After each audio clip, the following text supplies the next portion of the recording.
All right, we have Caleb Kenner and Dan Davis here with Franchise Forward. We're continuing our video series highlighting different franchises that we work with. And we are here today with Beck Miller. He is the Senior Director of Franchise Development at LaundroLab. And we'd love to hear just about you personally, just kind of a little bit about your background, and then we'll get into the franchise and ask you a few questions about that. Yeah, appreciate you guys having me. Oddly enough, I grew up in the laundry and dry cleaning space. My family's owned laundromats and dry cleaners out of Western North Carolina for 109 years now. So Oh, wow. that was my summer job from when I was questionably legally old enough to be working, all the way through freshman, sophomore year of college, when I started doing internships instead. Went to Wake Forest here in North Carolina. Went to go get a finance degree, go work in consulting because I kind of thought that's what I was supposed to do. Very quickly got burnt out on that. It was monotonous, unfulfilling, just, didn't enjoy going into the office every day and started looking for my next thing. Very fortuitously saw a friend from college who was one of my fraternity brothers there start a company. And that was our affiliate company, a company called 2U Laundry that was about 8 years ago. So I've been with the company here pretty much from day one, growing what at the time was just 2U Laundry. And then when we spun the LaundroLab concept out in 2020, 2021 time period, that's been my entire focus there, has been building out the franchising arm of the business. Wow. When did it start? What was the year? So the company, the parent company, the affiliate company, 2U Laundry, that started in 2016. Yeah, the very beginning of 2016. I joined in August of that year, so coming up on my 8-year anniversary next month. And then LaundroLab we founded in 2020. Got it. Very cool. Yeah, Caleb and I talked to a lot of different candidates, and they always just curious why laundromats are kind of making a comeback. I never have a great answer to that, but I really like the LaundroLab look. It's safe, it's clean. The technology that is in the machines these days is really cool, where you can check if you're a member of LaundroLab, you can check to see if it's busy before you ever go in. Maybe tell us a little bit about that, because I would love to hear that answer as far as just like why are LaundroLab or laundromats coming kind of back. Yeah, it's one of those things that is really just kind of like more of a, I don't know, like a macro swing that you're seeing. Historically, laundromats were used for a lot of retired doctors and lawyers and people who really just wanted to try and hide money from the government, and they were taking cash out of the business. And they would go into an area that needed a laundromat. They'd put in a 1,000, 2,000 square foot store, probably buy used equipment, and they just go in once a week or every couple of weeks and count the quarters. No, employees there. They're not really keeping it that clean. They're not fixing equipment. There may be a bathroom, but they lock it and they put out of order on it just because they don't want to have to deal with it. And that was really a lot of the industry for a super long time. There's almost 30,000 laundromats in the United States right now, and the majority of them fall into that category, which we in the industry call Zombiemats, that are just kind of run down and not well taken care of. And as a result of that, there was never any incentive for manufacturers or third-party providers to build a lot of technology on it because people weren't reinvesting into the business. Like a lot of these businesses were unchanged for 20, 30 years.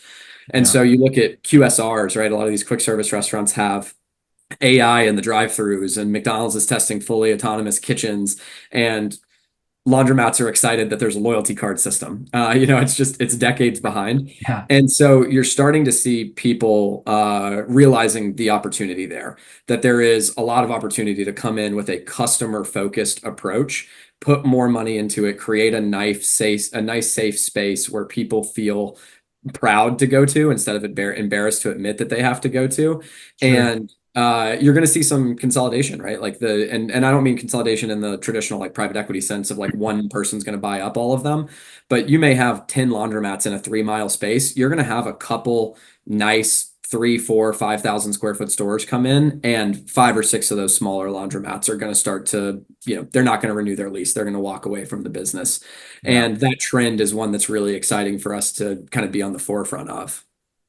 Yeah, that's awesome. That's interesting. I didn't know kind of the backstory on the laundromat side. That's that's interesting.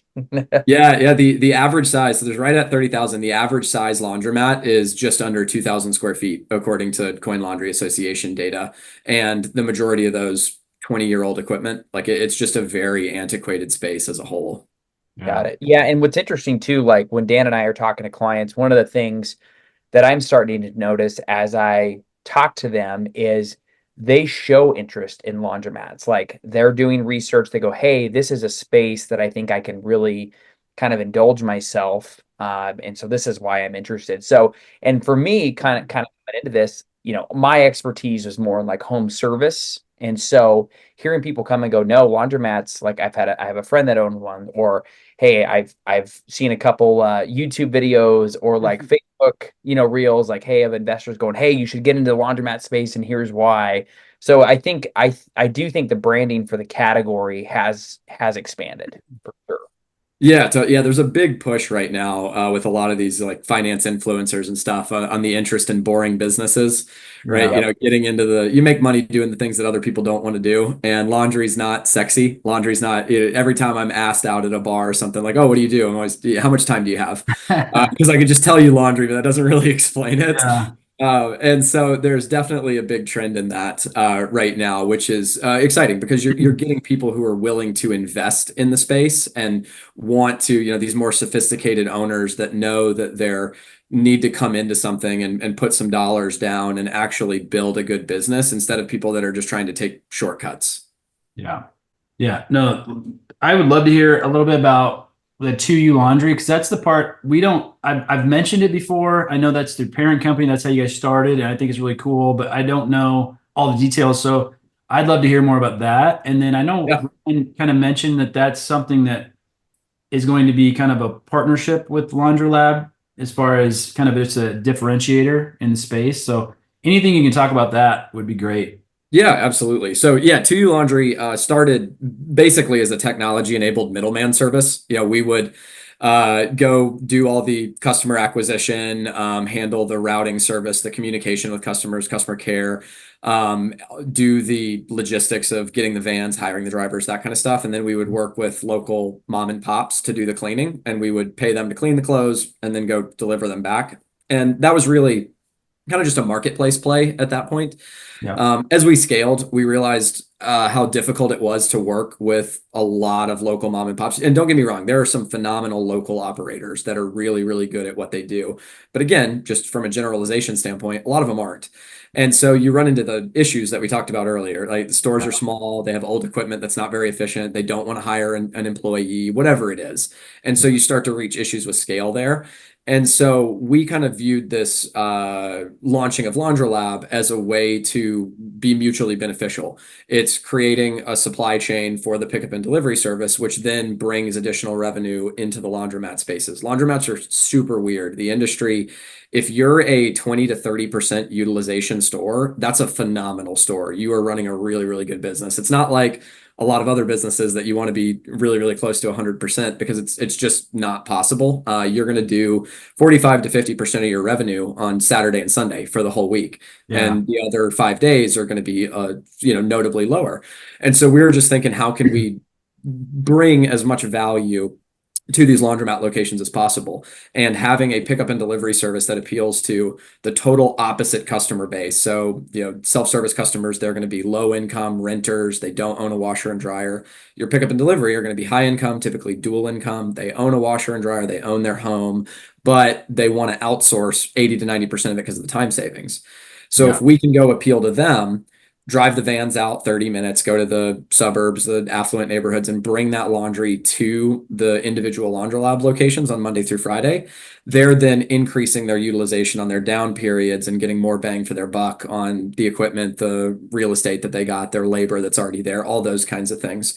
So right now, as we expand that, it's not something that's in every market. It's not a guarantee. We encourage franchisees when you're looking at our financials, look at the item 19, look at it both with and without the delivery account. We break it out there for you.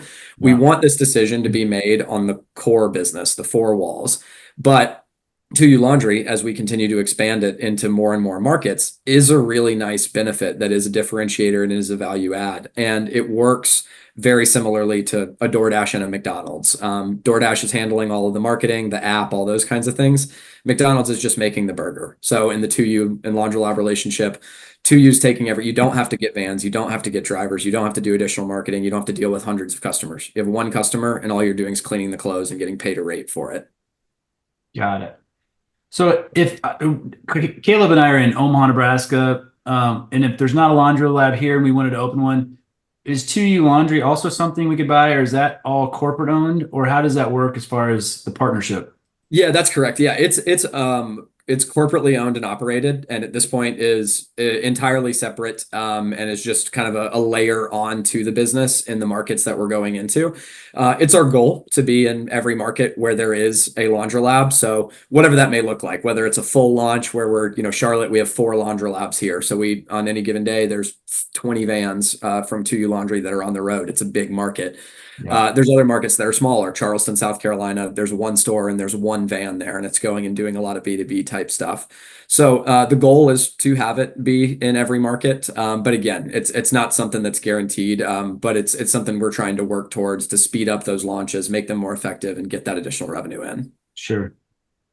Got it. Um, could you talk a little bit about, I think one of the things, like obviously I know you guys have a pretty good discovery process for your clients to get through, and sometimes a big question I get, especially when I'm doing my check-in calls with clients that have gone through a decent phase, is, hey, next steps, right? Okay, I'm awarded a franchise, I decide to move forward. Could you talk a little bit about kind of the entry, whether it's onboarding, build out process, training, and then really getting the doors open, and really kind of the tying in the business model with that, if you could. Yeah, definitely. So everything starts with real estate for us. A lot of some home service brands and things like that. Real estate's not as important, because you may be able in some of them to work out of your home office and you have trucks on the road and things like that. Mhm. With LaundroLab, there's a heavy brick and mortar focus. And so it's really important for us to get the right real estate because it's not easy to pick up and move. You're on a 10-year lease, you're putting a lot of construction dollars in and a lot of equipment into these spaces.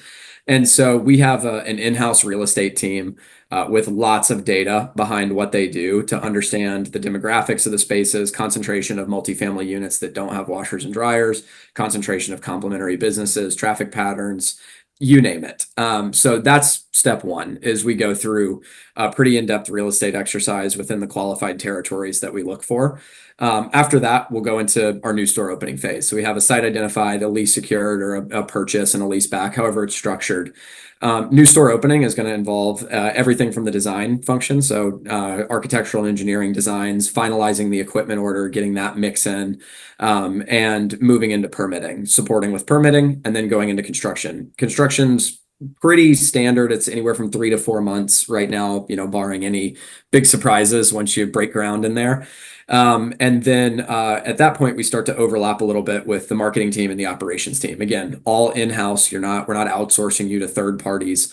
You'll have an in-house project manager, in-house business coach, in-house marketing team, and we'll start the process of marketing your store and preparing you for opening. Whole process, we want it to be, our goal is 12 months or less. Fastest we've had one's about 10 months.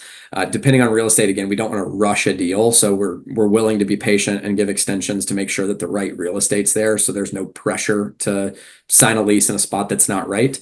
But 12 months is what we shoot for, knowing it's going to be a couple months in design, about a month for permitting, depending on the market that you're in, and then about 4 months on construction for opening. Nice. I'm glad you went over that because we get that question a lot. Is just, well, first off, location services, and then how long from when I sign, pay, and when do I actually get to open? So that's really good to know. And I really like when I've talked to Ryan and other people at LaundroLab, the service of finding the location.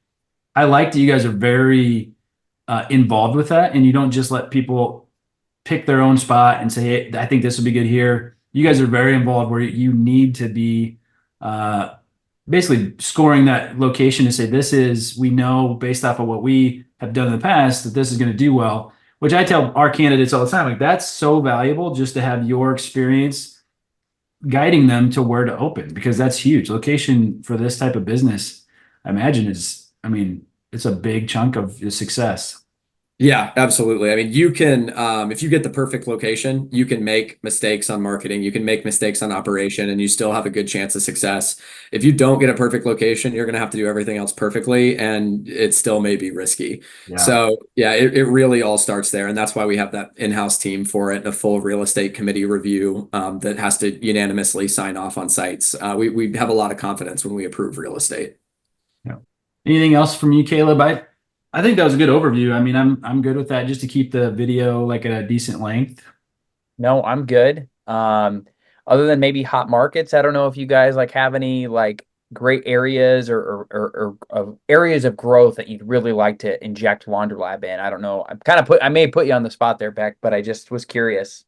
Yeah, no, there's a good amount of markets that we have wide open availability. The state of Ohio, like Columbus, Cleveland, Cincinnati would love to get a presence there. There's a lot of Florida markets. Orlando is wide open. We've still got room in Tampa and Miami. So Florida's still there. Still have a little bit of availability left in Texas. Texas is probably our hottest market. Dallas and Austin have the most availability there, but would love to keep building those out because we have a really good franchisee presence there. But yeah, I mean that's the exciting thing, right? It's just there's a lot of green space. There's so many small towns that laundromats can go into in addition to our tier one cities that we want to target first. So Yep. as we keep going down the road here, there's going to be a lot of opportunity. I mean, Burlington, Vermont, which is probably our smallest market store, just opened a few weeks ago, and it's off to a phenomenal start. It's outperforming some stores in much bigger metropolitan areas already. So we're excited about the green space. Yeah. How big is the Burlington, or what's the smallest you would go typically right now? Yeah, so 3,000 square feet is really our floor and if that's what you're asking from like a Oh, square foot. and no, that's good. I was curious what population, like, Gotcha. yeah. Yeah. There's not a firm number on that right now. We are initially targeting the top 50 metropolitan areas. So like when you guys do territory checks and things like that, we are going to lean towards saying no to some of the smaller markets right now. Sure. We will make exceptions for that if like, say for example, we just had a candidate come in from Tennessee who owned a piece of property. And he was like, hey, I had a tenant that was going to come in that was going to be a laundromat, and they ended up not doing it. And I'm curious on what I can put in there. We'll explore things like that. Being an emerging brand, we want to make sure that we're not getting out over our skis and that we're de-risking things as much as possible for our franchisees. Sure. And population density is a big way to de-risk things. So that's why we kind of target those top MSAs first. Yeah. Makes sense. How many of you guys have open right now as of today? Yeah, as of today, we have 2 corporate stores and 17 franchise locations open. Got it. Right. And I noticed somewhere you guys have like 100 some licenses sold, so there will be popping up over the Yep. next couple of years. It's all over Yeah, that's right. The majority of those are on development agreements. Our average development agreement size is a little low. It's like 3.3 licenses per franchisee. We should probably going to open about 10 more roughly this year. So should finish just north of 25 on the year. cool. Cool. That's all I Yeah. had. Yeah, we're gonna keep showing you. We just got to get better at presenting it. Yeah, hey, same. I mean, right, we just really started doing sales again the past couple months. So we're always kind of tweaking our process to find the right balance of, like talking about to you, but not talking about it too much and all those kinds of things. Yeah. Yep. Yeah, you guys did. How long did you guys pause for development just to kind of catch up? Close to 20 months. It was the better part of 2 years. Yeah. So just a Got it. vacation for you then, just didn't do anything. Yeah, right. Yeah. Yeah, that's exactly right. Yeah, it was great for me. I should have had the kid then. Yeah, it's like that. It's like that episode on The Office when Andy takes like a 3-month hiatus, Yeah. and Yeah. like, they don't know. Yeah, he just disappears for a little bit. Yeah. They don't know if he's dead or what is going on. Yeah. Oh, well, cool. No, it was great meeting you and appreciate you doing the video. Well, like Caleb said, I'll get it kind of edited and put together and we'll send it over to you, but it'll just be we're trying to collect enough of these where we get enough, basically something like this. If they came across a video and they then learn about it, reach out to us and we send them over, or they just come Yep. directly to you. Really, at the end of the day, it's win-win because we'll find qualified candidates that understand what they're getting into. So Yeah, definitely. I appreciate you guys having me, and thanks for the time. Yeah. Cool. Thank you. All Thanks, right, we'll Beck. chat soon, I'm sure. Thanks, guys.